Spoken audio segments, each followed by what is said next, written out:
everyone. Welcome to Spirit Switchboard. I'm your host, Carrie Lynn Shellhorn, and you are listening to us live on the United Public Radio Network and the UFO Paranormal Radio Network, 105.3 in the Gulf Coast and 107.7 FM in New Orleans. I am out of town, folks. I am in Ottawa for Matt Anderson this weekend, so I am on location out of town. And it's actually nice to be back because I have not been feeling well. So, I haven't been with Laura Lee on our Thursday show, Beneath the Hollow Moon. So I'm glad to be feeling better. I didn't want to miss the concert, didn't want to miss tonight, didn't want to miss tonight's guests. So we're just going to see how it rolls. I know that there's a little bit of a lag for me, but we're gonna make it work tonight. You guys have plans this weekend? It's Family Day weekend here too. I didn't realize that at the time, so it is crazy here in Ottawa this weekend. And Friday the 13th. Which I also wasn't thinking about when I was wanting to come to Ottawa this weekend. So crazy. So folks, we did it. I put a poll up. And I just want to read the poll. Our guest tonight, I'll read you his bio. So David Sloan is Key West-based author, publisher, tour producer, and paranormal researcher, known for his long-running work on Florida Keys hauntings and Dolltender for Robert the Doll. Hi, Michelle Luce. He founded Phantom Press and is credited with creating one of Key West's earliest ghost tour operations. Sloan is the author of multiple haunted history titles, including works focused on Robert the Doll and Key West lore. And he currently leads Robert-focused experiences through his Key West tour brand. So we did the polls, and it was interesting, the polls. Not just about his thoughts on Robert the Doll, which most people, said that they were open-minded and kind of undecided about Robert. But when I asked what were the things that you most wanted to hear about, I want to remove from stuff. So it was the history, which I appreciate that you guys wanted to hear, because that's what I want to hear about too, is the history and having haunted dolls in our house. I know how we treat them, how we interact them, and you get to know them because there is a personality attached to them. And so interesting how people come into, and our dolls are not as famous as Robert, but how those interactions change when different personalities come in the house. And so I'm glad that you guys, when we did that poll, you were on board with wanting to know some of the same things that I was wanting to know as well. So I'm going to bring David out. Welcome to the show, David. Thank you. It's great to be here. Thanks for having me, Carolyn. On Friday the 13th. On Friday the 13th, it couldn't be a more perfect day. I think so too. And I think the collective energy creates it to be, amped up and a little more palpable, right? Yeah. And I'm excited to talk about the history too. Well, that's, I love history and just Key West, the history and the folklore attached to Key West. So there's so much that we could get into today. I just want to bring up some of the folks that are chiming in. See if we can get that to pop up. Hi, Michelle. Carrie Fast is chiming in from Calgary. Thanks so much for being here, Carrie. Hi, Mort. Thank you for being here. Contessa, thank you so much for being here. Hi, Contessa. Mish is chiming in from Australia. All right. Australia. Yeah. Great. That's amazing. And Mish's, I always get excited when our Michelles show up in the chat, because our Michelles are very fast with their humor. And it's Valentine's. Oh, it's Valentine's. Yeah, because you're a day ahead, so it's already Valentine's Day. So happy Valentine's Day, Michelle. Oh, wow. Friday the 13th and Valentine's Day happening at the same time. Well, I this is the first year I didn't do a lot of posts, like supernatural posts and posting with the hashtag stupid Cupid. So normally I do a lot of like the stupid Cupid posts leading up to this. But one of the things, like when I reached out to you about coming on the podcast, besides just the history of Robert the Doll, the other part that really drew me was who you are not. When I was looking on the website, who you are not, and why people need to, who you are, longest running, family owned, giving back into the community, honoring the history, and all of that stuff is very important to me and the work that I do. So it was just, it is interesting in the age that we are in now when there's so many pop-ups and people grifting off of something that we already have that's established, that we've worked so hard to put together, right? And I love how you approach that on your website and working with integrity, right? Yeah, that's what I've always tried to do. I feel I'm very honored that Key West kind of chose me, and that I've been able to be here for 30 years now. And, Yeah. because it's a very interesting island and it's a very special place. And I really do feel like I was led here. And I feel like the things that have happened were, I showed up and I tuned in, but, these are things that I can't take credit for. So I always try to give back to the island and, It's amazing. and do that through nonprofits or through, Yep. volunteering and trying to bring attention to these places. I love it. And that's a very big part for me and work as well too, because I just feel so blessed to be able to do what I've been doing for almost 20 years. So giving back is so important. Do you remember just prior to the show, I was talking about, I had posted and I was starting to receive letters from people who had Robert experiences. Yes. Right. So this was Randy. So it was Randy Zahara. He's saying, hi, Carolyn and David. We did the Haunted Key West tour with David in 2000. Hi from Sandy and Randy. So he was the first one that sent his Robert. Yeah, he was the first one that sent his Robert story to me about the fabulous time that they had, but kind of going in as a skeptic and poking and not asking for permission, and what happened with this camera immediately. So he's it was immediate. It went up and I started getting emails right away. Great. So you see that all the time. I can't wait to hear it. Yeah, we see the letters. I see the letters that come in to the fort, and Robert gets a few letters a day sometimes, and it's interesting because you often hear about the bad ones, the apologies and the things like that. I think they're actually outnumbered by the good ones. The people who go in there and they love Robert's energy, and they'll send him cards saying, "Hey, Robert, nothing bad happened. I just want to say thank you. I think you're very cute." So there really are some good ones, and occasionally you get some that are very disturbing, where people are begging for a curse to be removed. But I think it's important for people to understand that what's out there about Robert the Doll on the internet, extremely exaggerated. And if you look at the course of Robert's rise, when I first started researching him, he was not an evil doll. Yeah. They called him the enchanted doll.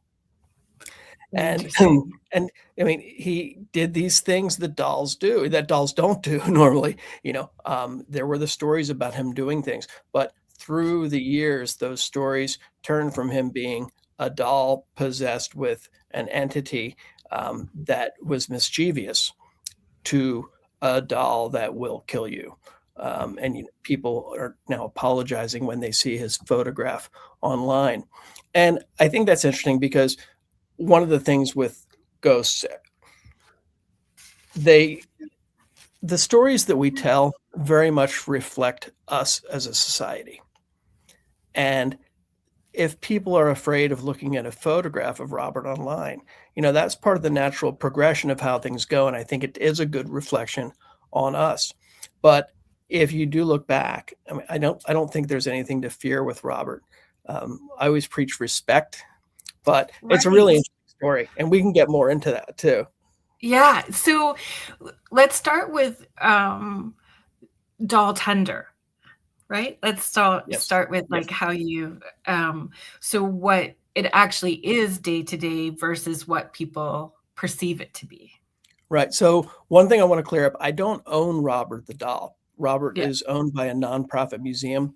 And what happened when I came to Key West, I came here to start a ghost tour in 1996. And ghost tours were not a thing anywhere in the United States. There might have Right. been one or two. And I was down here. I looked around Key West for almost 2 weeks trying to find ghosts, and nobody had any stories. I went to the library. I couldn't find anything. I got to where I was Right. going to the bars and tipping the bartenders really well and saying, "Is this the haunted bar?" And they say, "No." And I said, "Oh, which one is the one with the ghost in it?" And they'd say, "I've never heard of any ghosts." So Key West was a very different place. And that was also a time when people weren't as likely to speak about ghosts because Right. people think they're crazy.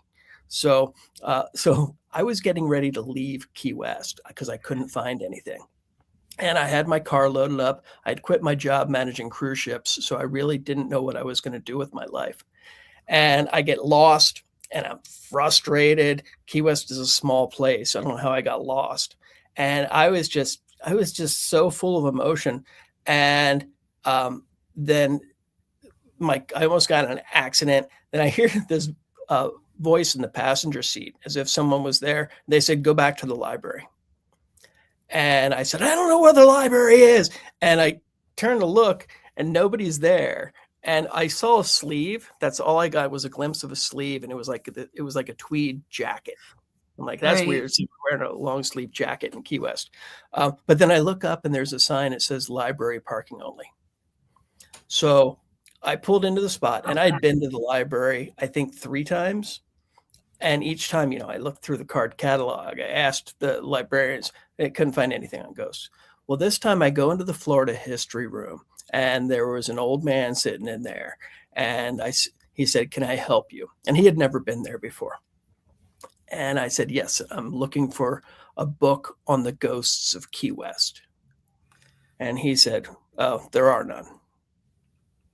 I said, "Okay, well, thank you." And I started to walk out. And I was halfway out the door. And Right. then this guy changed my life. He said, "Wait a minute. We don't have any books, but we've got ghosts." And in the Florida history room, they have a giant walk-in vault. And this thing protects all of the Key West history from fires and hurricanes. And it's not accessible to the public.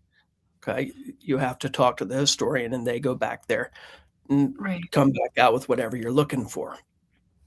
So he comes out with this folder a couple inches thick, full of newspaper clippings from the past 50 years about the hauntings in Key West. And I got to tell you, I mean, it was like I struck gold. That moment changed my life forever. If he Right. if he hadn't said wait, if he hadn't felt like talking that day, who knows where I'd be or what I'd be doing. Right. But I plotted everything out on the map, and there was nothing about Robert that I found in those in those first articles. Uh, Right. but there was an article about a ghost of Ann Otto, and it said that Ann Otto haunts the Artist House Bed and Breakfast. So I went and I knocked on the door of the Artist House Bed and Breakfast, and the owner at the time, his name was Daryl Meyer, and Daryl had owned the place for probably more than a decade. Which was really nice about Key West at the time. The people had been there for a long time and had stories. And so I told Daryl, I said, "Hey, I'm here to talk to you about your ghosts. I'm starting something called a ghost tour." And he said, "Oh, you want to hear about Robert the doll?" And I said, "No, I want to hear about your ghost. I want to hear about Ann Otto." And he goes, "Oh, you want to hear about Robert the doll?" And, and I thought this guy was like a doll collector or something. And I'm like, I'm like, well, no, I'm really more interested in the ghost stuff, but yeah, I mean, I'll listen. And he starts telling me the story about this doll that used to come to life, and about the little boy who was the constant companion. And I'm listening to this story thinking, oh my God, this guy's crazy. And then he says, do you want to see the attic room where Robert used to live? And as soon as he said that, the phone flew off the hook, shot out towards us, bounces back. I look over at that because we were the only two in that Yeah. room. And he says, I think Robert's ready for you. And he starts going up the stairs. I follow him. This bookcase opened up and blocked me from going. And I kind of looked at him and he says, just close it. It's okay. And then we get up to the second floor and there's a smaller staircase leading up to a little hatch that leads to the attic. And he lets me go up first and push the hatch open. And I walk into this attic room and it was still furnished with Robert's little furniture from when the Ottos had owned the house. Oh, I love that. It had a little bench. It had two little chairs. There was a smaller table in the middle and it was set up for a tea party. And My thing. Love I it. know that. I know when you said that earlier, I'm like, oh, you're gonna love this. And it was an attic in a Key West house, so there was a warmth to it. But as he started telling the story, the energy changed. There was a point a few minutes into the story where the energy absolutely changed in that attic. And I thought I was going to be physically ill if I didn't get out of there. And I never felt energy like this. And I told him, I said, oh, thanks so much. I'm going to have to go. Where can I find the doll? And he said, well, he's up at the East Martello Museum, but he's not on display. And he said, you got to call if you want to see him. Now, Robert had been donated to the museum in 1994 by Myrtle Reuter, who was his, she started taking care of him after Gene Otto passed away. Excuse me. So they did not keep Robert on display, because as a museums, it wasn't cool to have paranormal. They thought it detracted from what they were doing. Right. So Robert was kept in the back, not talked about. Very few people in Key West even knew about Robert because he had been missing for so long. They talked about him when Gene Otto had him, but then when Myrtle Reuter had him, she moved after her divorce. She moved out of the Otto family home, and so Robert faded away. There's even a newspaper article that says that the doll disappeared. Some people think he's living in Stock Island, which is the next island up. But so Robert was very much off the radar. And I called the museum, I think 3 times to try to get an appointment to see him. Anybody who answered the phone had no interest. They're like, oh, no, not when I'm here. Call back tomorrow. You want to talk to so-and-so. You want to talk to Betty when she's working. And so I ended up, finally the curator, Stacy Rousseau, she said, yeah, I'll show you Robert.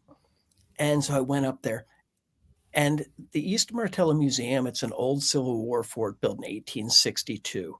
It's this massive brick fortress. And at the time, the roof was leaking and they had all the windows open just to get a little bit of ventilation through there. So it was very, very dank and dusty. And nobody really went there. It's got different artifacts from Key West past, like, different things from the sponging industry and old Native American canoes. And so very creepy. When I go to the back, Stacy came out of the back office where Robert was stored, and she was carrying him in his chair, but she was cradling him like a baby and talking to him. And she says, Robert, this is David. He's starting something called a ghost tour, and he wants to take some photographs of you. And I look at Stacy, I'm like, oh, wow, she's crazy too. So Stacy puts Robert on this big table and sets him down, and she says, all right, I'll come back and check on you in a little bit. And she leaves, and I'm alone in this room. It felt like I was alone in the entire fort with the doll, and I didn't feel anything. Robert he looked a little creepy because he's the size of a small child. He's about 3.5, 4 feet tall, and he has a felt face, but he was eaten by termites, so he's got little holes throughout the felt, and it makes him look almost like a burn victim. And I Right. snapped a few photographs of him, and I wanted to get a photo of him without his hat because he used to have a hat that it was still a sailor's hat, but the brim was down and it covered a lot of his face. So is it true that the clothes belong to Jean That's Otto? true. Yep, that's very true. When Robert was first crafted, well, I'm getting ahead of myself there. I'll Sorry. tell you. I'll fill you in I on. won't ask the questions then. Yeah, I'll be patient. but with Robert, so I went to take the hat off of his head. As I leaned in, as soon as I touched the brim of his hat and lifted it up, the doll came alive. And the energy changed. I was no longer alone in that room. I could see a gleam in his eyes. And I was looking at it and I'm like, whoa, this is not the doll that I was looking at 5 seconds ago. And after the shock sunk in for a couple seconds, I said, oh, let me get a picture of the difference. And I held up the camera and snapped a picture and the camera didn't work. I tried a second time and a third time, nothing. I go to look at it to see if there's something with the settings or something's wrong. It took 3 pictures of my face, flash, flash, flash. And then, so I turn around again and try another one. Camera wouldn't work. And then I hear a child giggle and the energy leaves. Now, the energy that I felt when he arrived was the same as what I felt in the attic at the artist house. And when I looked at that and what happened, I looked and I said, oh my God, I've got to find out what makes this doll tick. And the important thing to understand is at the time, all we really knew about Robert were pretty much legends. And the most common legend, if you take everything people were saying, people said it was created by an angry nanny and given to the little boy as, as revenge on the family. And apart from that, nobody knew anything. Right? There were different stories about what he'd do, but there was a lot of uncertainty about Robert. And I think probably might have been another 8 or 9 years went by before I really made another big break in the case. I started, I was doing the ghost tours. I'd send people up to the museum and I'd say, call them, ask them to bring Robert out, ask them to bring Robert out. So in 1996, they did bring him out and they put him in a case with other Key West characters. So he shared with the iguana man and the cookie lady. And it was just a little case. It didn't lock. You could have slid it right open and touched Robert and, shake his hand. People in the museum started having crazy stuff happening. And one of the common things was batteries would drain. And, this was with cameras then, before people had cell phones. So because of all these batteries draining and then people taking photographs, when they got their film developed, none of their pictures in Key West would turn out except Robert the doll. That's funny. Yeah. And, back then you had a roll of film. So you'd take 24 pictures in Key West. Right. And there was a film developing guy here, one of the photomats, and he started asking people if they had been to see the doll because his equipment would get stuck on Robert pictures and just print until he ran out of paper or ink. So Randy Zahara, the fellow that had to mention taking your tour, Yes. He sent me his story. I need to see if I can find it, call it up really quickly. But he talked about he was sent to a printing place to get his camera looked at, and they knew exactly where he had been and why he was there with his camera. So maybe it was the same printing place, like the camera place, because the dude knew exactly where he had been and what he had been doing. Yep, that's yeah. Everybody knows, and it's interesting because with the photos, so many people started having issues with cameras, and that's how the legend started that you're supposed to ask permission from Robert. Okay, but it's a human legend because of the camera problems. Somebody's said, "Oh, be careful! Robert messes with your cameras," and then somebody else says, "Oh, maybe we should ask permission." And Right. then that became the thing. And when the trolleys were going up there, they put it on the wall and said, "Don't forget, you have to ask Robert permission." Um, that's one of the things I love to dispel. I recommend not asking Robert for permission, because think about it, when you're dealing with an entity, if you ask permission, you're putting yourself below them. You're giving them the power. That's right. And it's better to keep it on an even and respectful level. And the other thing, I talk to so many people, and they say, I didn't ask Robert permission, and nothing happened to me. I'll say, well, of course not. You were probably respectful, and when you ask permission, it's not like Robert's going to nod his head. Yes, you can do that. Sure. How are people going to know? Yeah. So asking permission, it's a cool legend. It's one that's never going to die. But it really has nothing to do with whether or not Robert's going to curse you. Robert's not going to curse you for not asking for a photo. What tends to happen, people who are disrespectful have the issues. And the disrespect could be thinking that they're supposed to ask permission and saying, I'm not going to ask permission. Boom. But more often, it's people flipping Robert off, challenging Robert. It's not like you're going to walk into the museum and suddenly be cursed by this doll. You have to go out of your way to be an unkind human to this artifact and the spirits inside of it. And that always surprises me, because even if you're going into a haunted location, it's that spirit's place, and you don't know the story, what the triggers are, what was there before. Like, going in with that kind of intention, you're already, and if you think about all of us being connected as part of that collective consciousness of one, they're already picking up before you get there what kind of person you are. And they're ready for you. Yep.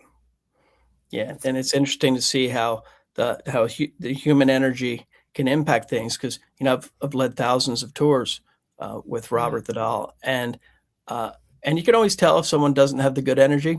One of the things that I do, I've got this little ball.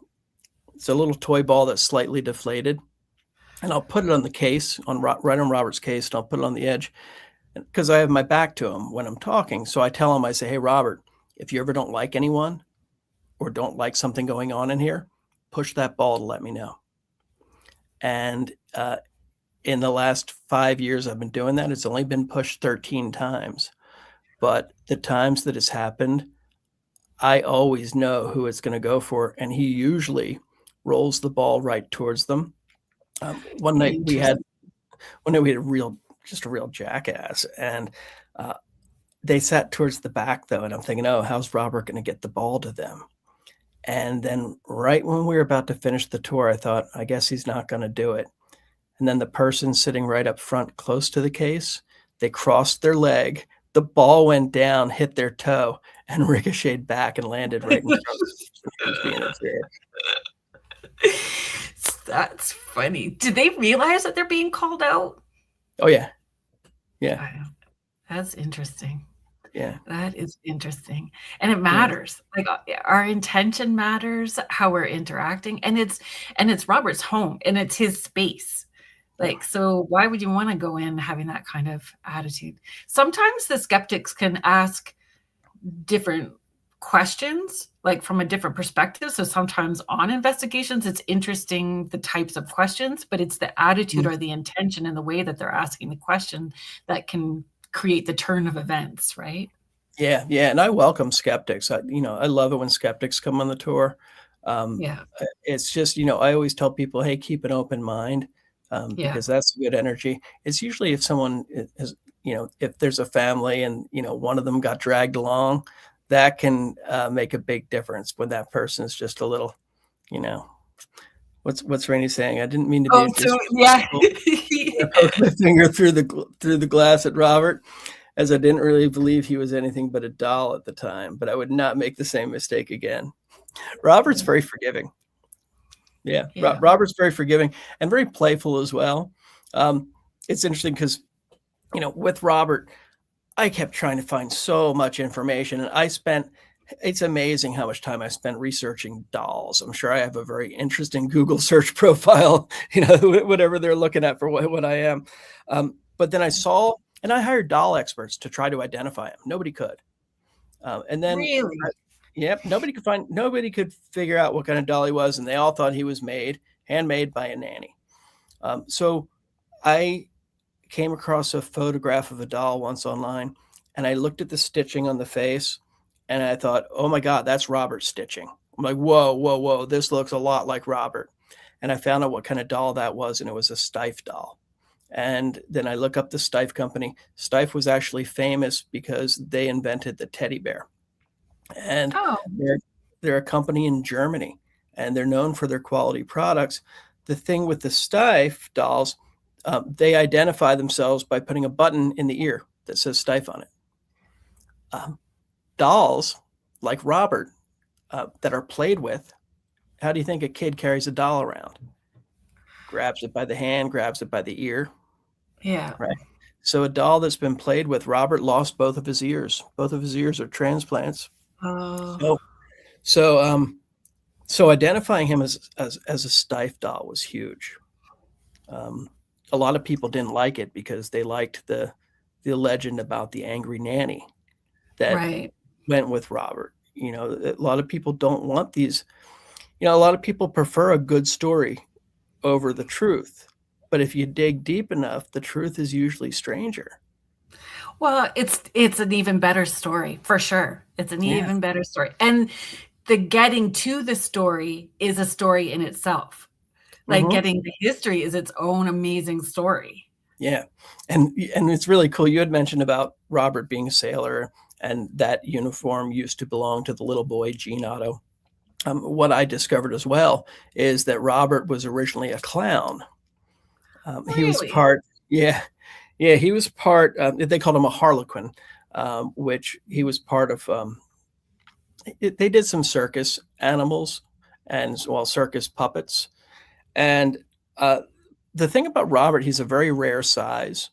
So he was probably intended to be in the window of like an FAO Schwartz or a big toy company, and there would have been little Steiff dolls all around him. So that would have drawn people in, and then they would have seen the little ones. But when you look at the Otto family history, the Gene Otto, the boy's grandfather, he came over from Germany, and um, so there's the strong German family ties, and they Right. trace their lineage back to Otto the Great. And I found letters where they talked about exchanging gifts with family from Germany. So we think that the mother probably brought the doll back from Germany. Right. Either way, we figured 1904. That's the number that I always went with. I went to Germany last year, and I was able to confirm the 1904 date for his construction. So That's pretty exciting. yeah, I mean, it was amazing. I was able to go into the factory where they made the doll.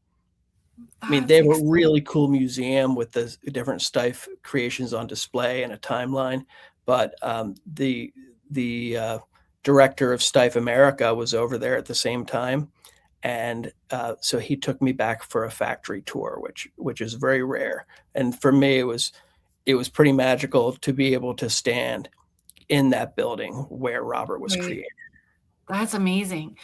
Do they have like photos in the factory, like a history timeline within the factory or anything like No, that? Okay. no, they've preserved the exterior of the building. That they called the Virgin Aquarium, and because it was a pretty innovative as far as cooling and temperature control, but it was all Right. glass windows, but they were double layered, and all the young girls in the town used to work in there, so all the guys would would go and look in there, and that's how it got its name. But um, but the inside is more modern, where they still do some of their special editions and things like that. So it's set up like a factory, and you can see that the people lined up and using the modern sewing machines to do everything. And what they did is in the Steiff Museum, they have exhibits of what the equipment was that they used and the different tools that they used and the different materials that they used. Right. So it's all very fascinating. And the So materials with play a big role in Robert. So So that was, I was going to ask, is he stuffed with, was he stuffed with straw? What was he stuffed with? He's stuffed with Excelsior, and Excelsior is like a tightly spun wood wool, and Okay. and uh, there's a very interesting story attached to that. But again, I don't want to get too far ahead of Okay. his story. I won't throw you off the timeline. I so, won't so throw check you this off. out. So after I found out that Robert was a Stife, and I'm researching the Otto family, and I'm finding certain things out there. But then I came across a photograph of Jean and Anne from their wedding, and it was one that I had never seen. And so I asked the person who had that. I said, where did you find that photo? I said, I've gone through everything, and she said, oh, it's in the Otto box in the library vault. And I said, wait, what Otto box? And she said, oh, there's a few boxes back there in the back of the vault. And I had talked with the historian hundreds of times, and he never mentioned that there was an Otto box in the back. So I Well, I don't even know. suppose you didn't ask either. Well, but when I asked him, he said, oh yeah, there might be something. Well, it turns out that Anne Otto was a librarian for a time at the Key West Wow. Library. So after her husband had died, she took all of their family archives and she put them in that vault in the library. And there were about 5 boxes, and they had photos from when Jean was a kid. They had letters between family members. When Jean and Anne lived in France, there were letters back and forth. And, this is in the old cursive handwriting. It could take an hour to read a letter. And there were hundreds of letters, but I went through and I read through every single document in all of these books, and or in all these letters and all these boxes. So I found through that, I found Emmeline Abbott was the name of their nanny. That's a And pretty name. Doesn't sound like an angry no, sounding. it's a beautiful name, Yeah. and it seems like the family absolutely loved Emmeline. I mean, her husband, when the Ottos lost one of their sons, um, Emmeline's husband was the manservant for Jean's grandfather. Okay, Right. um, he went across the country to bring the body back. Oh, I mean, there was a close bond between all of them. And so the angry thing didn't make sense.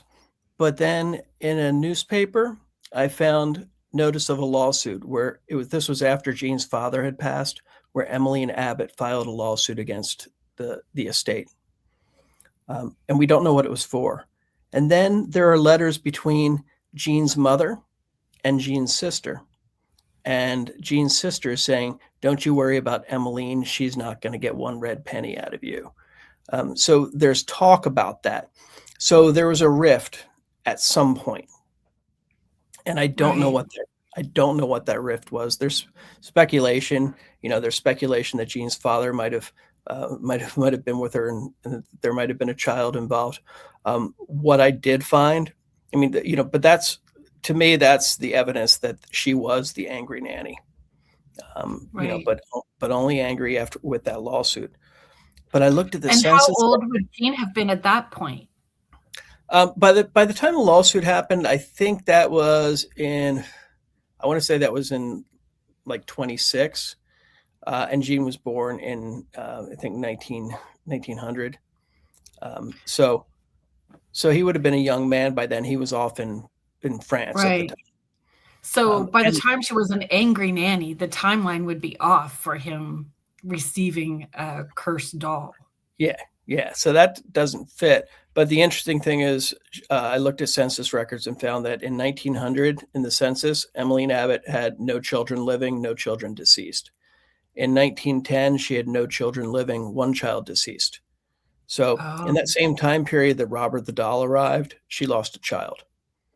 And I interesting. believe that child spirit is one of the dominant spirits inside of Robert the Doll. Interesting. Yeah, and we don't know her name. I call her Abby, like ABI, because her last name was Abbott, and I Right. thought I thought she should have a name. It was interesting, and that's the one that I've always tried to nurture and tried to take care of. The You can see the doll behind me. That's the one that I call Abby now. When Robert the doll and I were grand marshals for the Fantasy Fest parade in Key West. It's kind of like the Mardi Gras that we have down here. Fun. And you know, the museum protects the artifact, and I take care of the paranormal side of things and deal with the spirits.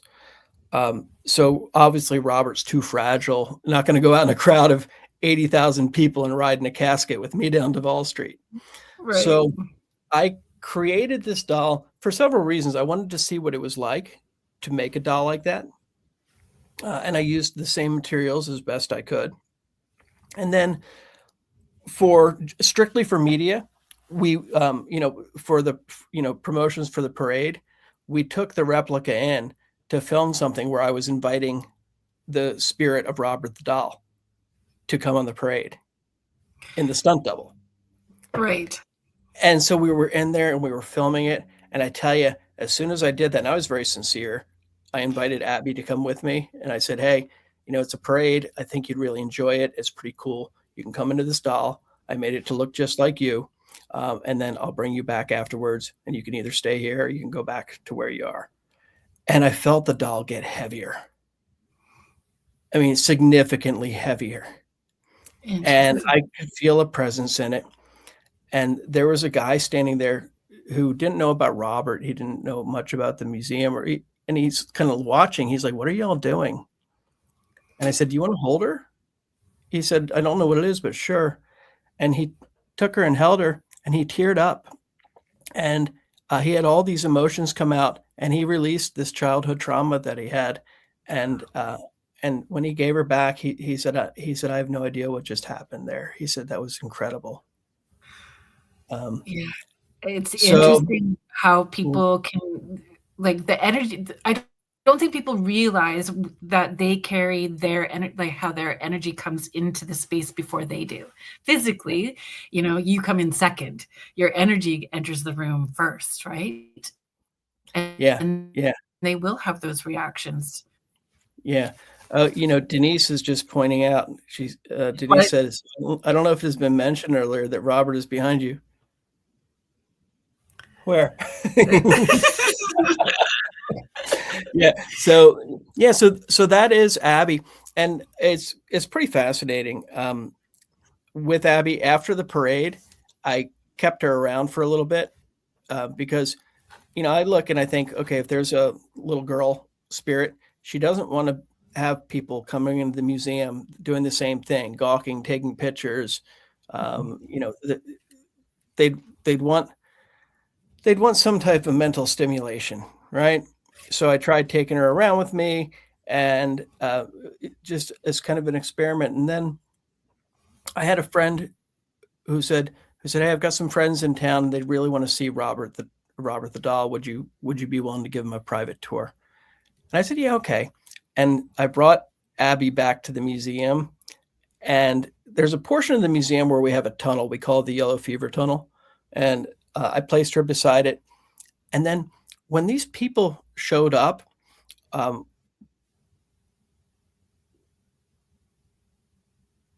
one of them, Joe, she told me, she said, I'm very sensitive to spirits, but I'm just learning how to control my abilities. I'm still nurturing them. And she said, so bear with me. And I said, yeah, of course. We go back. She was getting so many things where she was just tuned in just right to them. And then she goes down the Yellow Fever Tunnel, and I see her get down, swoops down low, and she starts talking like she's talking to a child. And I looked and I said to Corey, who was with her, I said, I'll be damned. I said, she's talking to the little girl. What's the little girl doing in the tunnel? And then Joe came up, and I said, what were you doing? She said, I was talking to a little girl. And I looked over and I realized that I'd brought Abby back up there. Interesting. So, yeah, so there's some really incredible stuff. But getting back to the autos, those letters and everything that we found in the library, through those, I was able to get such a complete picture of the Otto family. You know, the relationships between Jean and Anne and Jean's mother and Jean's father and everybody involved. And I think that's so important in trying to understand what's really going on. You know, like I spent thousands of hours going through every document in there, reading them and rereading them, and just picking out little bits and pieces. And you know, they said that Jean was cruel to Anne, and that through time evolved into he used to beat her to a pulp, you know. But so I don't think there was physical violence, mental cruelty without doubt. But what I found was that when he died, he had written her out of the will, and she had given Oh, up her life for him.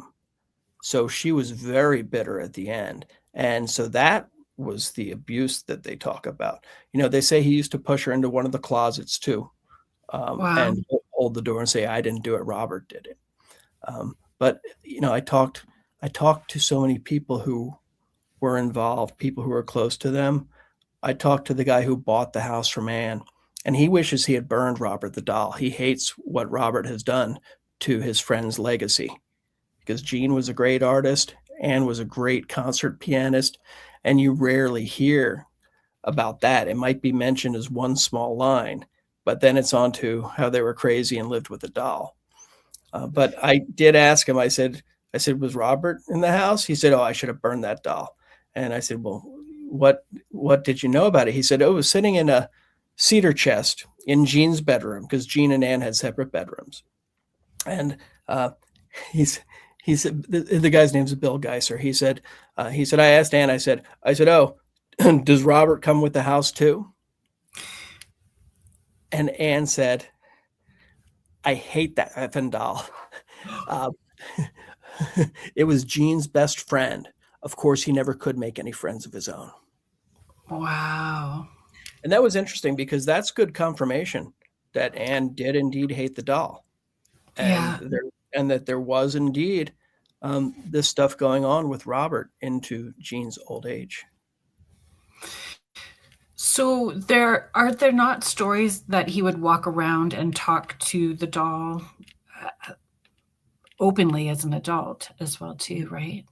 There are those stories, but you know, finding witnesses to those stories, you Right. know, most of those stories ended up coming out later on. You know, people take different liberties, you know, Right. and and I'm not going to call out any of the shows. They know who they are, but a Mm, lot of them like inserting their own facts. You know, they like inserting. Um, you know, they make up an aunt who did something. They make up a daughter who didn't exist. Uh, they fabricate these things to try to tell a better story, and all they're doing right. is spreading more misinformation. But you know, I mean, I find with ghost stories, there are people who believe in the paranormal, and there's people who don't. And there's definitely a place for paranormal entertainment. You know, I mean, I think everybody loves a good ghost story, so there's nothing Right. wrong with that. But when they, you know, sometimes there's that blend because I do love history and I do believe in the hauntings. I'm amazed at how many people in the field will tell these stories and do something, and they don't believe in the paranormal at all, and they'll turn around, and they'll kind of laugh at it. And it's funny as time goes on to see how many people are kind of laughing behind my back, like, "Oh, the paranormal." Um, and I feel sorry for them that they haven't experienced what's out there because Well, there's some interesting stuff.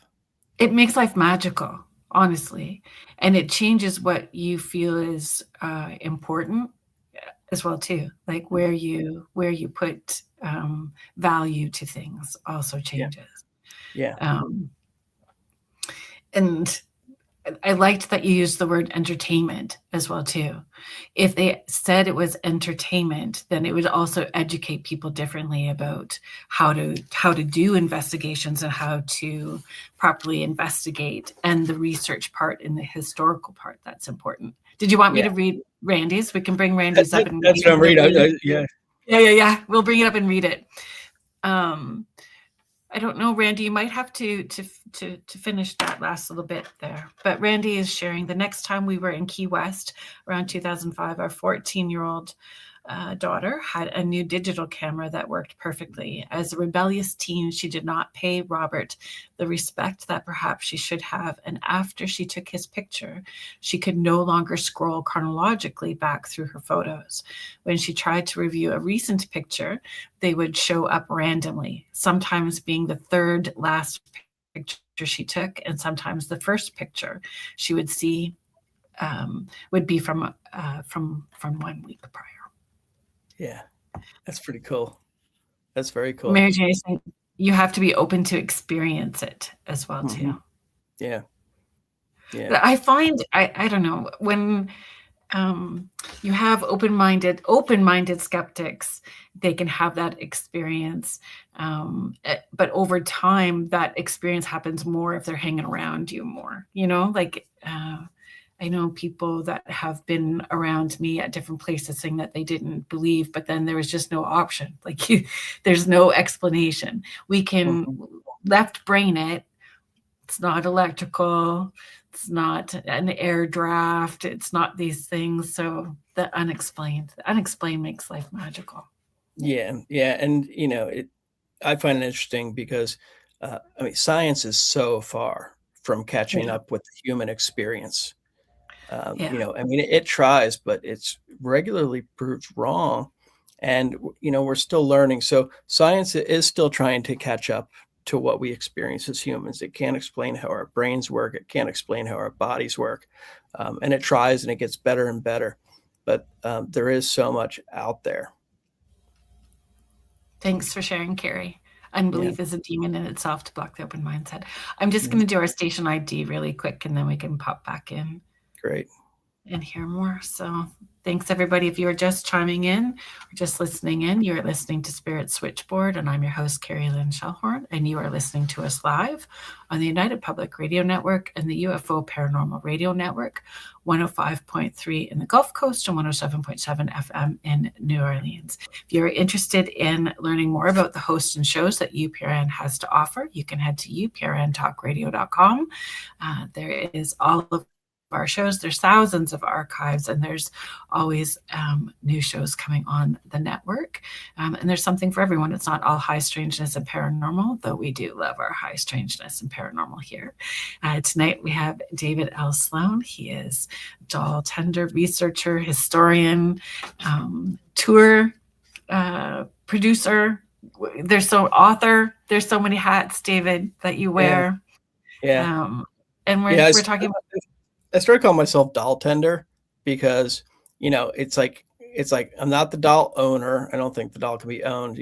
Like I said, the museum takes care of the artifact, but I really do tend to the spirits within Robert. And there are multiple spirits in there. It's not just the little girl.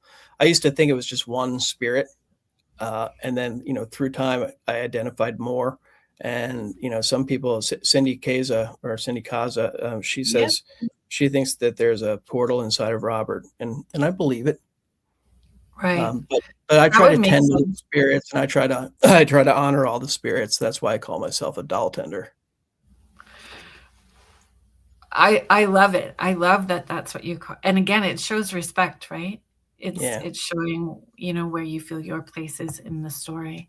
Yeah. Randy's continuing. Sometimes the first picture she would see would be from a week or two previously. For the next 4 months, she had to download her camera pictures onto a laptop so that she could review them properly.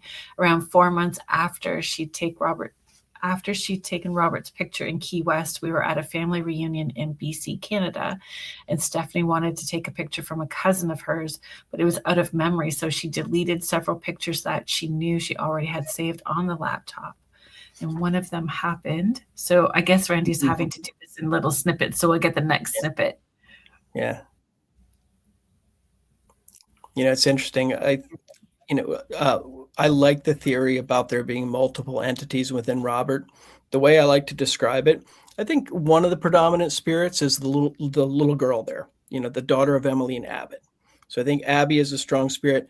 I think these other ones there's two that are definitely protectors, and so many people have reported feeling them. They're like 8 feet tall. They're dark shadows, and they seem to lurk around Robert's case. And I think they're there to watch. And if somebody comes in and disrespects the little girl, um, Mm. then they're like, boom. And I think they'll either attach themselves to that person, or maybe one of the spirits comes out of the portal and attaches to that person. And then they follow that person home, and they cause those issues, being struck by lightning, finding dead deer in their yard, getting locked in a basement, the different things that people report.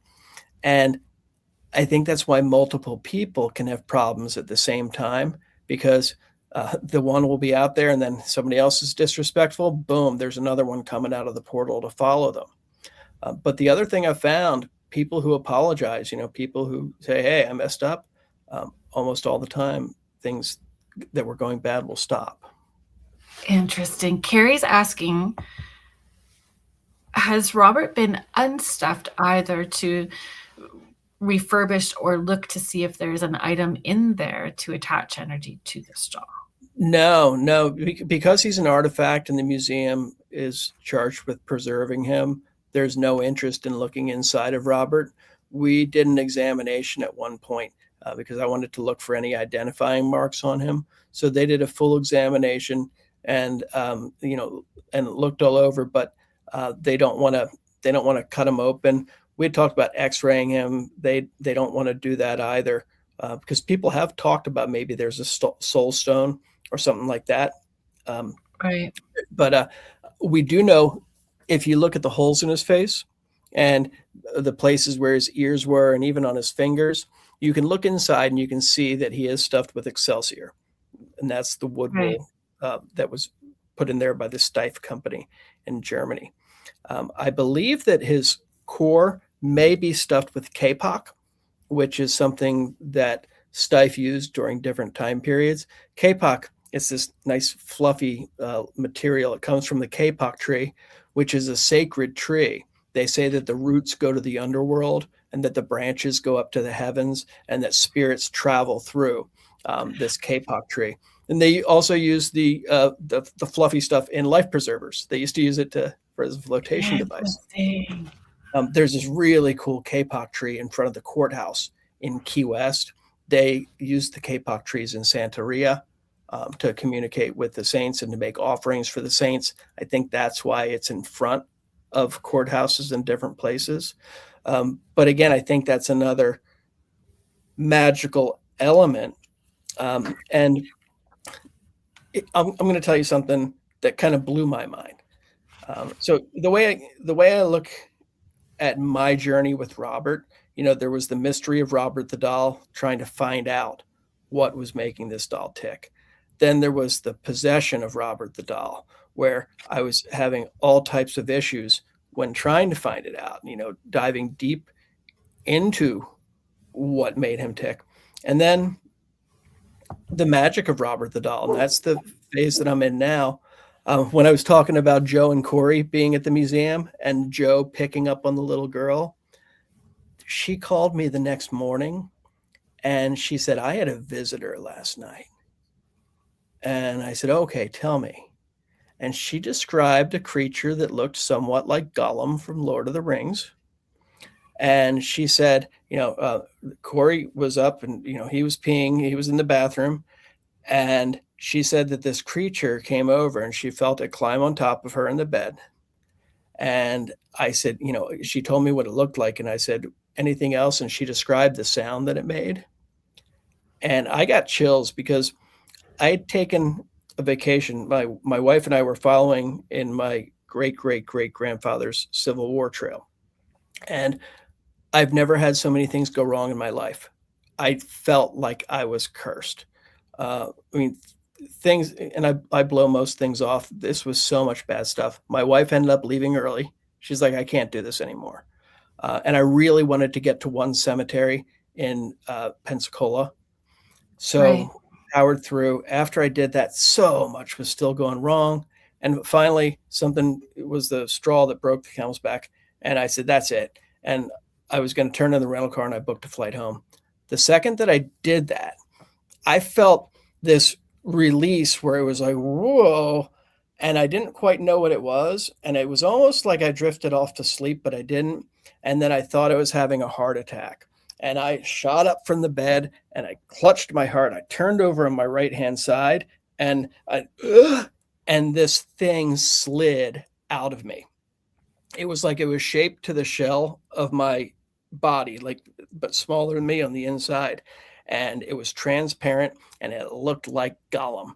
And it slid across the bed and it looked back at me and it looked surprised. It was like shocked that it was leaving me. And the sound that it made was the exact same sound that Joe made. Now, when I tried to figure out what it was, and I did not talk about this, it sounds insane. So I didn't tell many people about this, and I figured maybe it was the little girl spirit in Robert, and maybe she was with me and didn't realize I was going on vacation. And then she was stuck in all these strange places and wanted to go back to the museum and wanted to go back to the museum. And that's why all the stuff was going wrong. So I asked Joe, I said, do you think it's the little girl? And she says, oh, no, it's an earth elemental. No, I knew about elementals, but not a lot, you know. Right. So I look up elementals, earth elementals, and I read that they were first written about by Paracelsus. It was like an alchemist or a scientist, and he wrote about them in the Black Forest of Germany. And that's where Grimm's fairy tales took place. Yeah. And elementals, earth, wind, water, fire, they're the spirits of those elements. And an earth elemental would be wood, like a tree. And I started thinking about that, and I'm like, whoa, wait a minute. Robert is stuffed with Excelsior, wood.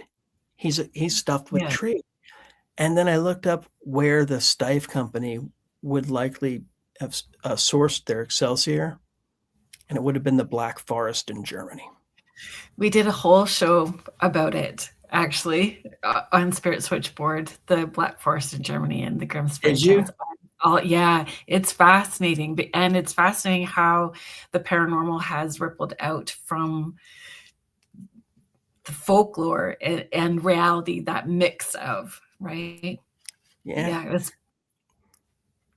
Denise is saying fascinating. I thought it was so interesting because here we have this enchanted forest.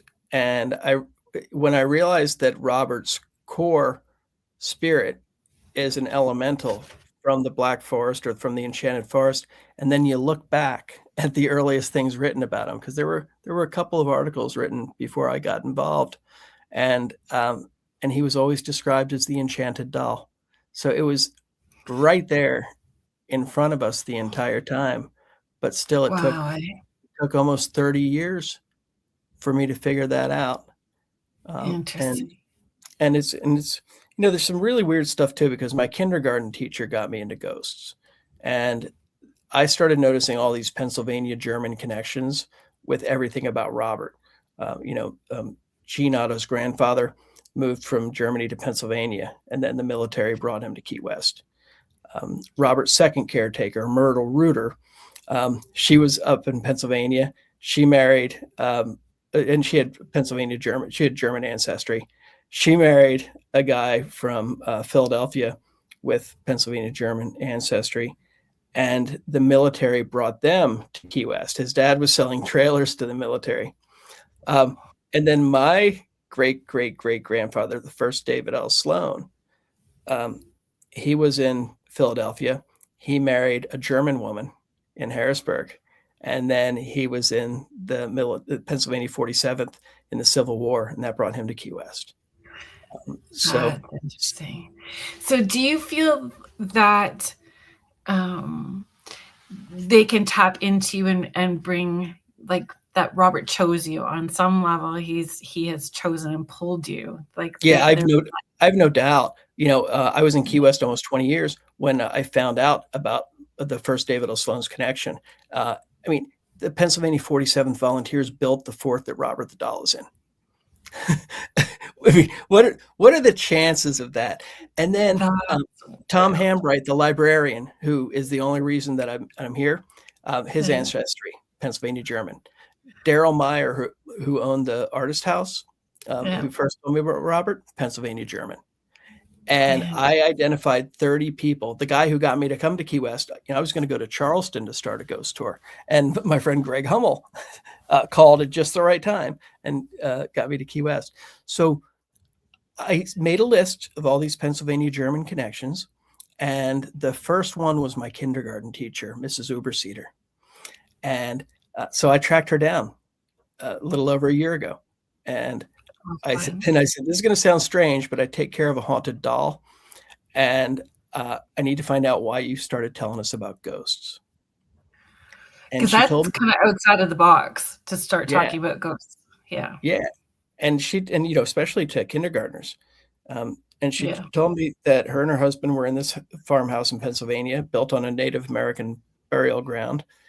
And that she woke up one night because the squirrels or something was going crazy behind the walls. And when she got up, she saw this circle of light on the wall with a line going down through it.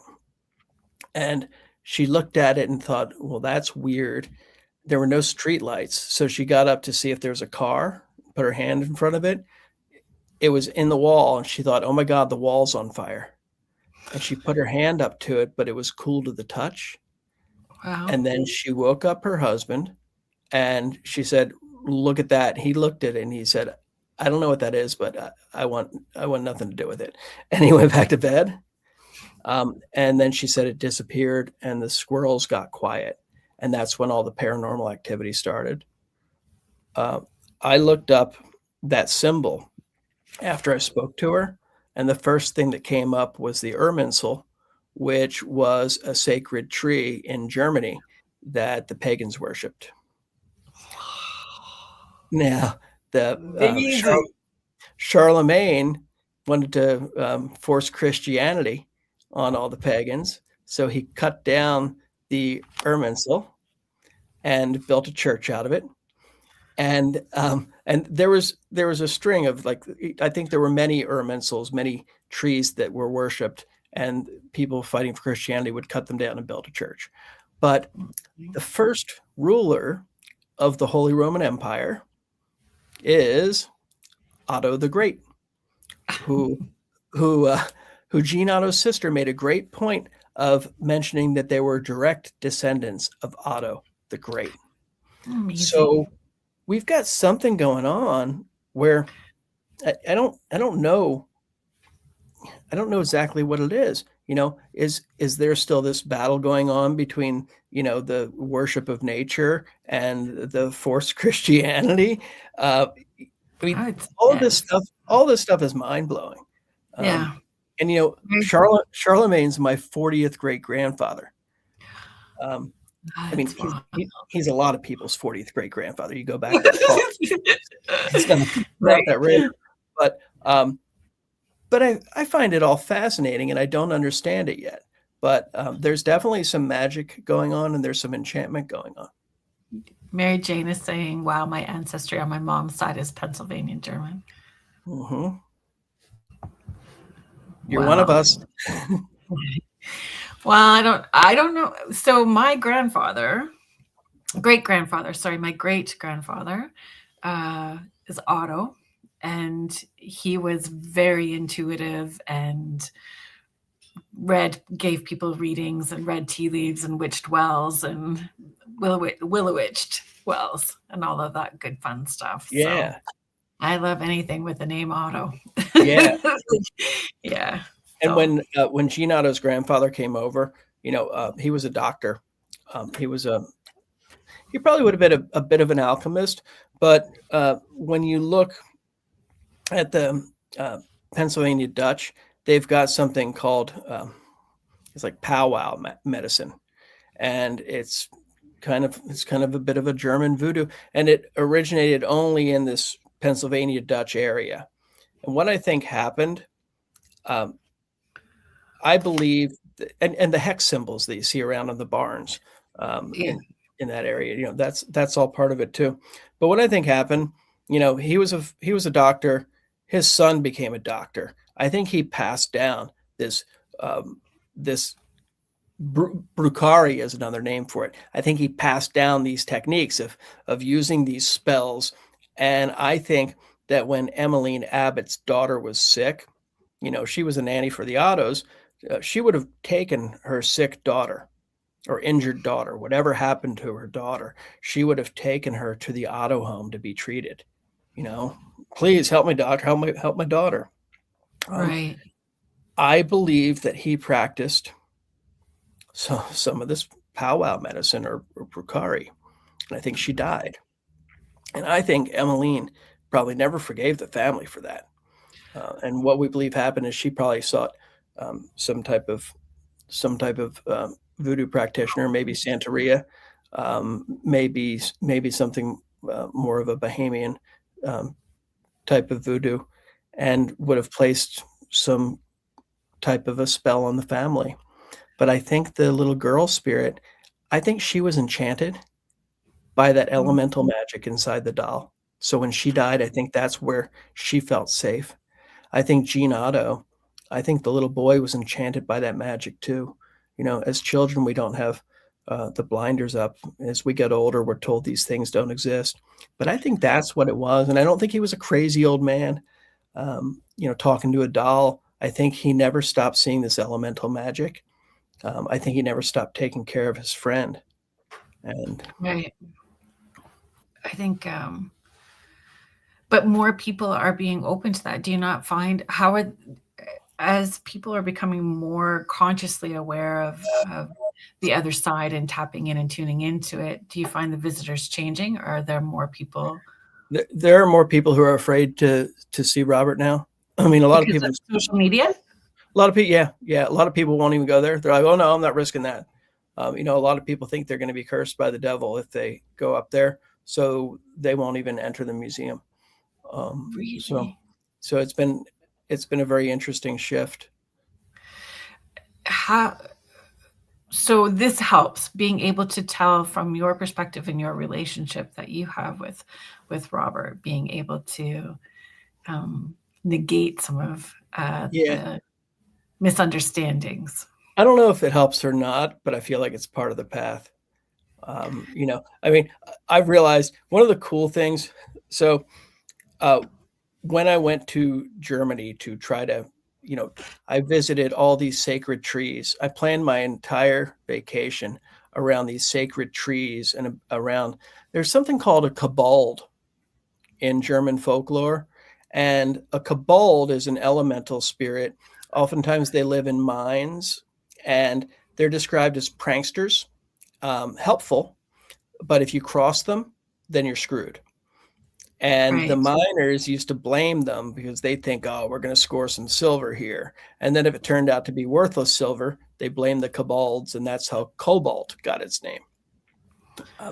That's interesting. These kobolds are also hearth spirits. And in the home, once they've adopted a family, they'll live by the fireplace. And it's kind of cool because my kindergarten teacher had 2 stories about these bricks that they got in their fireplace that words or images appeared on. And one of them looked like a kobold. I mean, like really wild stuff. But when we went to Germany, we spent an entire day researching kobolds. And we went to 2 caves. One of them was in the middle of a forest, and there's a river running through this cave. It was very narrow. We had a guide who took us through there. And that's where they said all the kobolds used to live. And that, they got very angry at humans because one tried to trick them and stomped them. They wear little red hats like Robert used to have, and they're invisible as long as they have their hat on. So if you take their hat, they become visible. So after this entire day of searching for kobolds, we went to a random restaurant. My wife picked really good restaurants. It was, I think, a 1,300-year-old medieval tavern. And we waited for a table. And when they sat us in a fireplace in this giant hearth. And for kobolds living in these giant in a hearth. I've never in my life been seated in a fireplace to eat. And it was one of those things. It was a nod from the universe saying, "Hey, what you're doing is right, and we're paying attention." So I thought that was pretty amazing. Another thing that I did, And that's the story, right? Like this, the research and the historical research that you've done makes the story even that much more fascinating. yeah, yeah, It does make you see Robert from a different perspective. yeah, and I have no doubt, that, I mean, I think this is all predestined for me, and I'd like to think I'm in control or that things I do make a difference. I don't think they do. I show up and I do what I do, and I think there's already a plan, and I don't know what my role is in it, or maybe it's to let me know that about what is out there, and all these things around us. Something kind of cool that happened. Two cool things. Uh, I tried to get the elemental spirit in Robert to come into a doll that I made, and I offered to take it back to Germany. There's something called an Alruan, or Alruan. I might be pronouncing that wrong, but it's basically a root doll. And there was always this legend about Robert. They said that Gene's grandfather gave him the doll, that he bought it on a boat from the Dry Tortugas from a man who made those kinds of things. But the problem is Gene's grandfather was dead before Gene got the doll. So we know that's not true. But these Alruans, during the Civil War, these spirit dolls, they would have been protectors to a degree. And it's something that I could see him buying because there were a lot of Germans. The Pennsylvania 47th was almost all Germans, Pennsylvania Germans. And so I think he might have bought this doll that had the spirit. And the custom was when you die, it gets passed to your youngest son. So his youngest son was Thomas Otto, Gene's father. Thomas Otto's youngest son was Gene.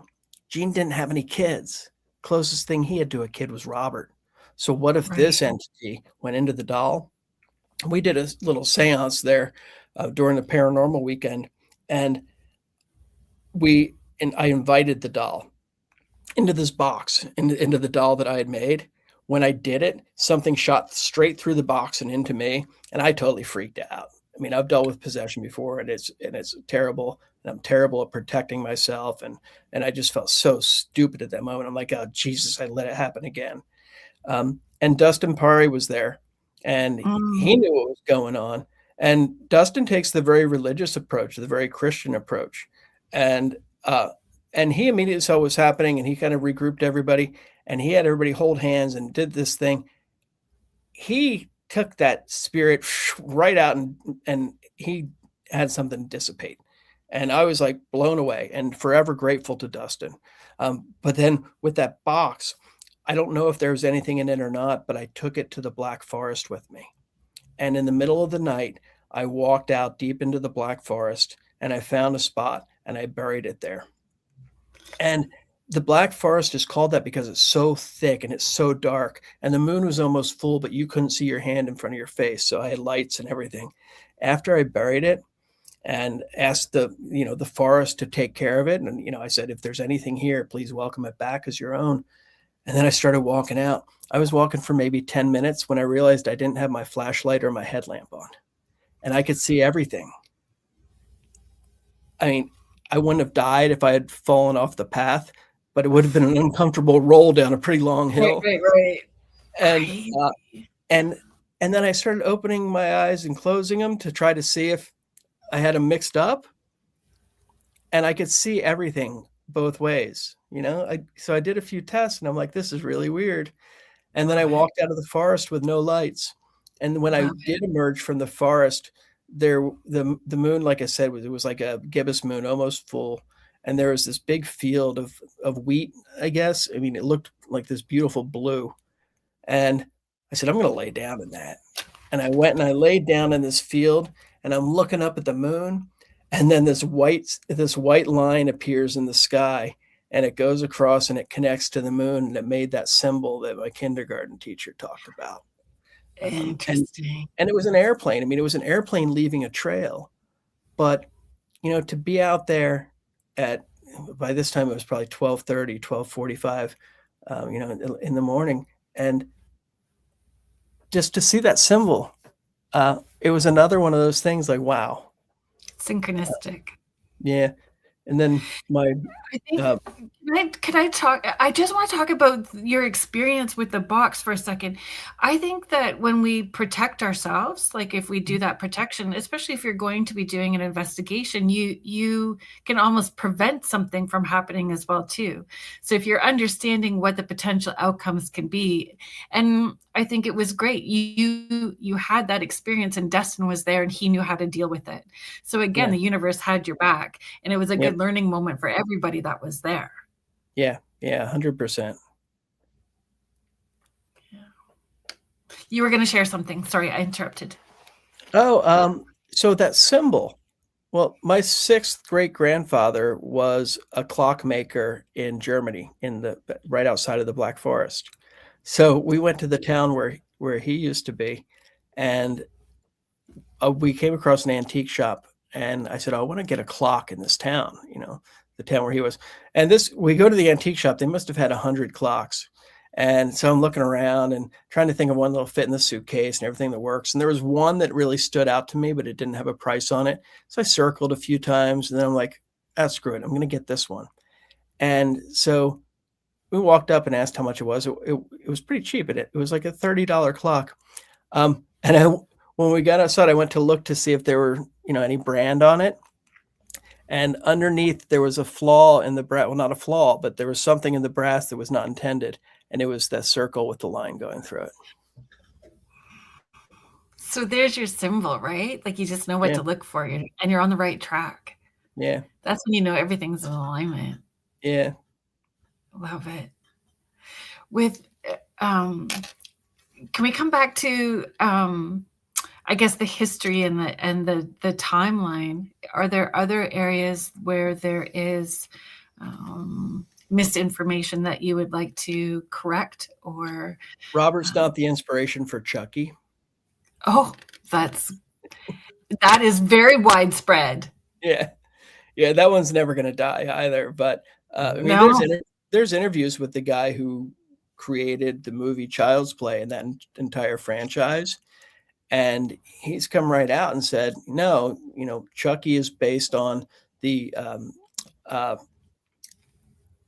My Buddy doll, the My Buddy doll and blatant consumerism.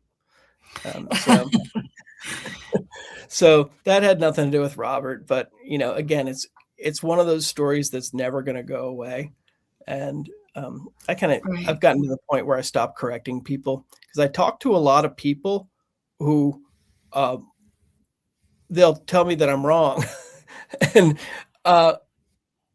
so people want to believe what they want to believe, and I understand it because I find with key lime pie, it's the same thing.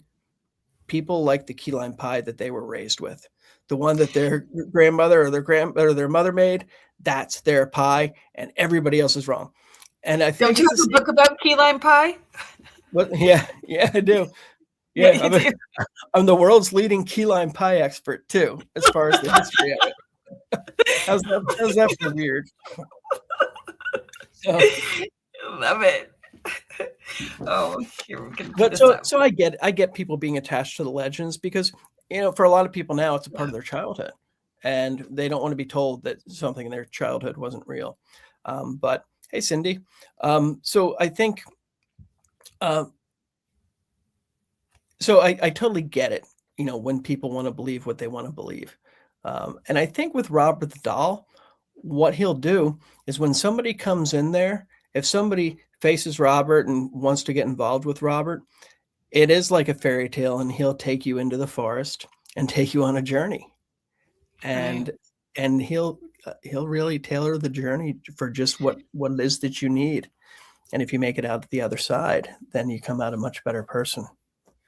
Would you encourage people to be open-minded that they are potentially connecting with Abby or the elementals as well too? Like not to stay attached to just Robert? Yeah, so I think understanding that there's multiple entities is very important, and I think it makes a lot more sense then, because picturing this doll as being just a single living entity, that has a very different perception. And once you realize that it's more of a vessel for all of these other things, then it seems to make a lot more sense.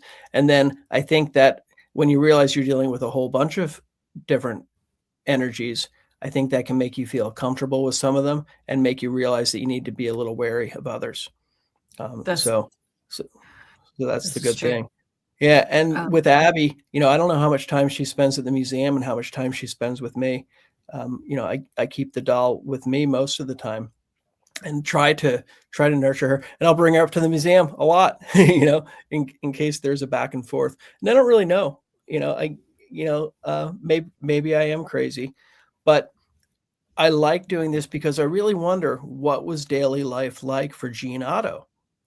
Was he spending all of his time with Robert and having conversations all the time, or was it something that he'd go to in times of need? right. Because I think spirits can transfer. I've been very fascinated with spirit transference, and and I think you know there's no reason Abby doesn't need to be at the museum to transfer it back into Robert the doll. I think this is a spirit where now that I have the connection, I can call her into the vessel, and it's a much easier transference. Right. But those are things that I'm experimenting with.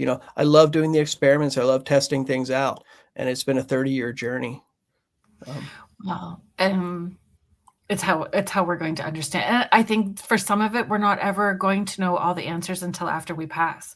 I don't think we are meant to know all of the answers. We have to keep some of it a sense of wonder, right? It keeps us. It's a rabbit hole that we go down, and those of us that are weirdos and passionate about it, we get to meet and talk about it. And I don't think that we're meant to know all the answers yeah, while and we're it's fun living. to explore it. I think maybe quantum science will end up explaining it all one day. It'll explain the paranormal, the religion, all of these all of these things that converge, and maybe make some sense of it. But like you said, I don't know that we're meant to understand. Yeah, I just so I guess that's part of it, right? Maybe part of what we do is to help encourage or inspire people to have that sense of wonder as well Yeah. too. Yeah, yeah. My friend Sydney Plume is on. She's a medium who's helped me numerous times with Robert the doll. Back Mhm. a few of the time we became friends during one of the times I was having problems with Robert. So she understands him quite a bit. And I see there's a question, where is Robert currently? Yeah, Robert's at the Fort East Martello Museum in Key West. And it's a Yeah. really cool museum, old Civil War fort. So I just wanted to bring this up for you as well too. Randy is saying David's Key West ghost tour was the first one we had ever been on with our family, and it was so good we've been hooked ever since. We also have a Awesome. signed, we also have a signed copy of David's book, Awesome. Ghosts. Thank you, Randy. And we do for those people who are listeners, because we are 80% listenership as well.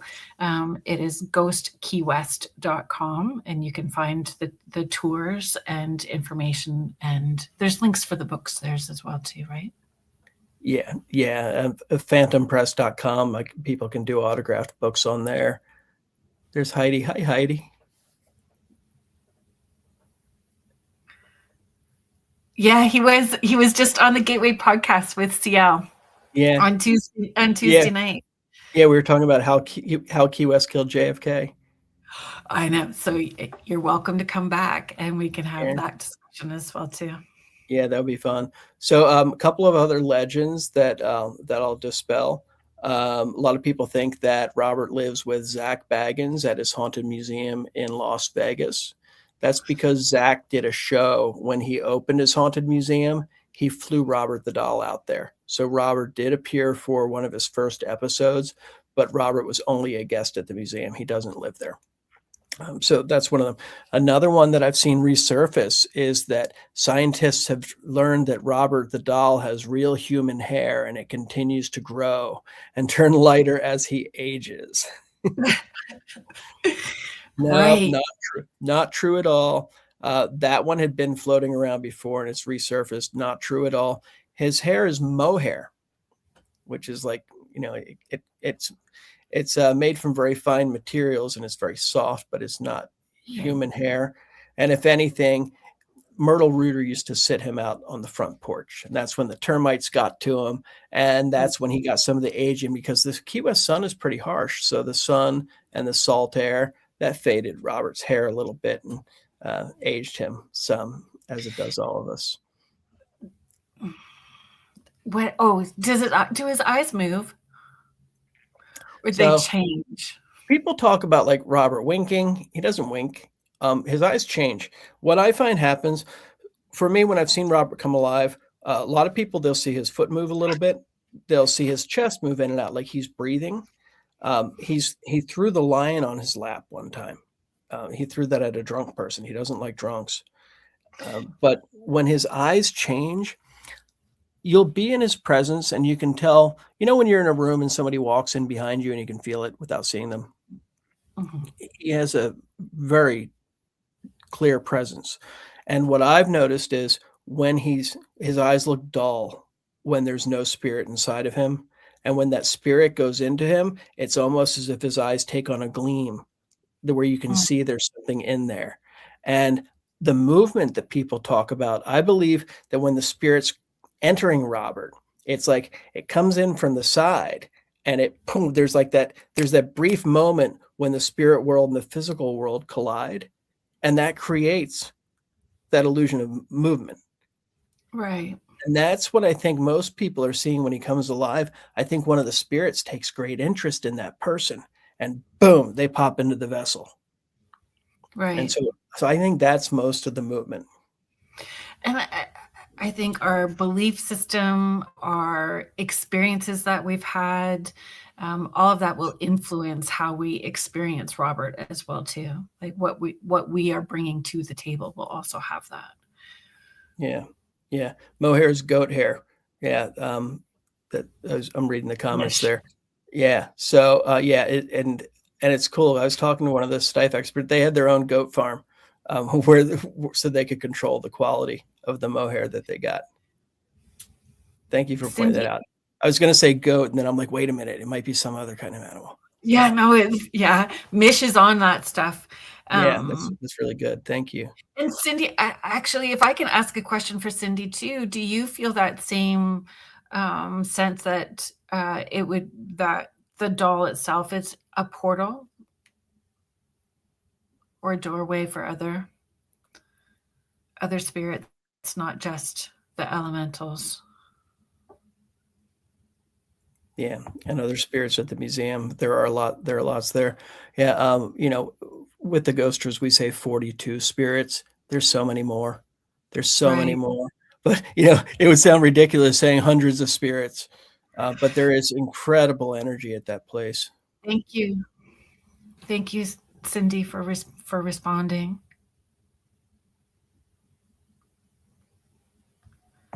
Um, Sandy's asking, would it be certain people's energy that Robert senses?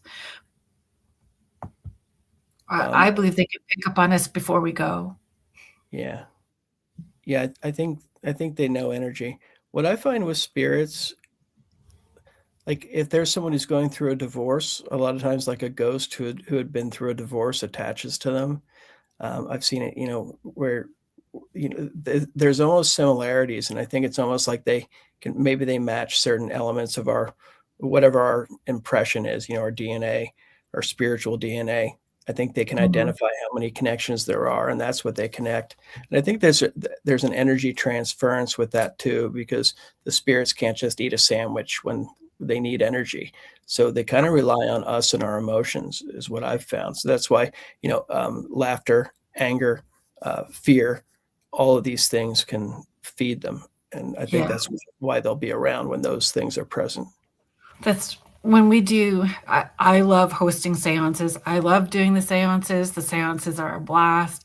And it makes a difference when you raise the energy in that space by laughing or playing music and I will play music all day long in my space before I have the guests come and we do the seance. But you're raising that frequency. And I do the seances all the time in the room with my two haunted dolls.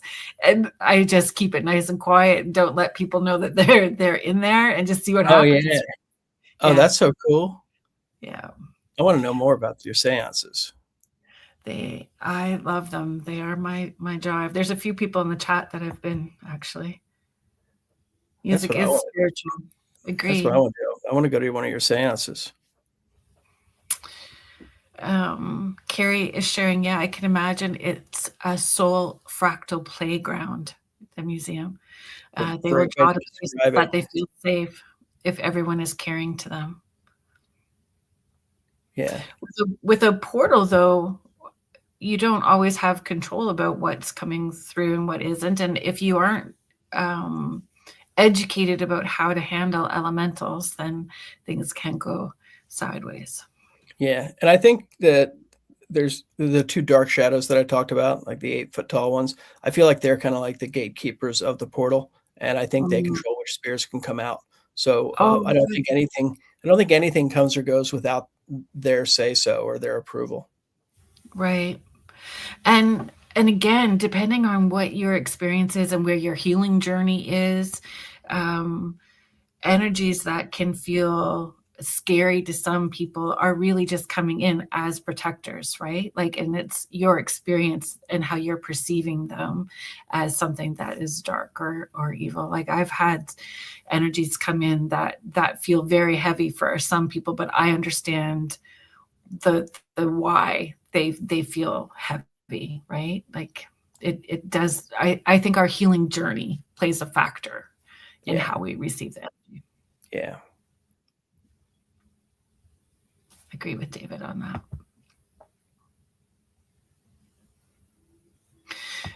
So just closing, just being mindful of our time. Um, Last things that you'd like to share about Robert or what you have going on. The book.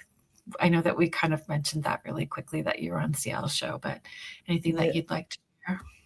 Well, if you come to Key West, you definitely want to see Robert the Doll.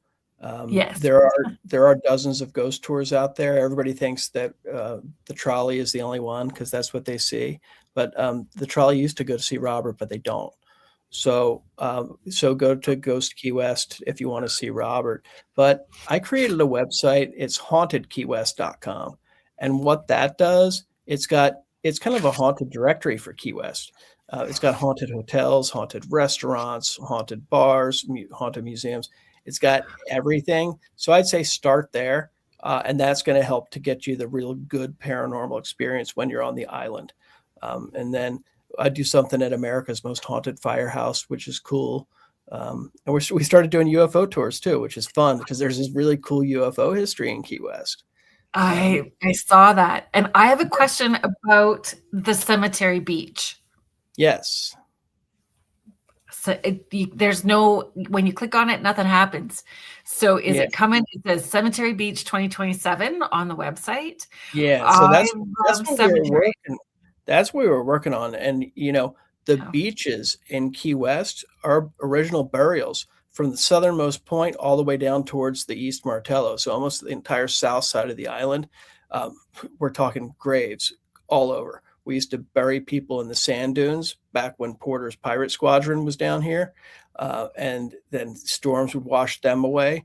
Individual settlers would be buried there when there was a slave ship. There were people being sold into slavery, and the ships were captured and brought back to Key West.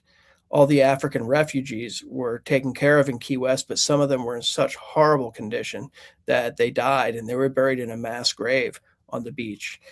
When they needed to build the West Martello fort during the Civil War, they dug up all the graves.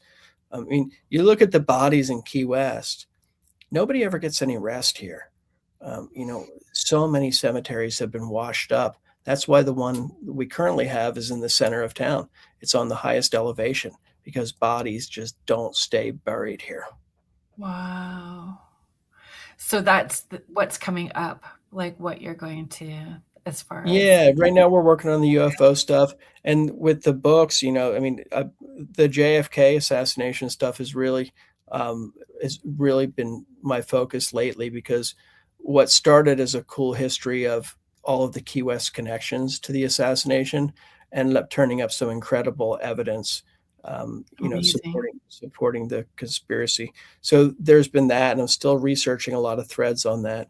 And there's a missing fire chief named Bum Farto, who his ghost we encounter in the firehouse a lot. But he's the Jimmy Hoffa of Key West. February 16th will be 50 years to the day since he disappeared.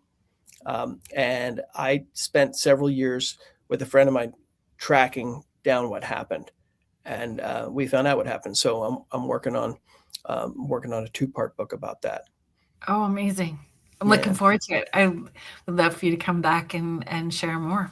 Yeah, that'd be great. This has been a really wonderful time, and I'm so grateful for everybody in the comments section too. I've been reading through them, and so thank you all for being a part of this. Yeah. Thank you. And thank you to Cindy. So Cindy Plume in there as well too. So thank you for Susu. Yeah. Great. Yeah, thank you so much. Thank you, everybody that was in the chat. I appreciate all of you for chiming in and hanging out. Thanks for being here, David. I appreciate you taking the time to hang out. You guys, you have things going on tonight too, right? There's the tours. Is there not the firehouse? Yeah, for Friday the 13th, we've got the tours going on at 40 Martello with Robert the Doll. I'm going to head over there now. That tour's just about to be starting. But we do tours just about every night. Oh, amazing. It's never a bad night to see Robert the Doll. It would not be. We've had some Key West discussions, James and I, about going down to Key West. So you might see us in person, not in the not too far future. That would be fantastic. Yeah. I think it would be fun. All right. Thanks, everybody in the chat. Thank you to Joe Montaldo, our owner, Michelle DeRoche. Thank you for hanging out with me earlier, making sure things would run smoothly today, our network manager. Thanks, everybody, for hanging out. Chris Berryman is coming on next week. And thanks for listening to United Public Radio Network and the UFO Paranormal Radio Network, 105.3 in the Gulf Coast and 107.7 FM in New Orleans.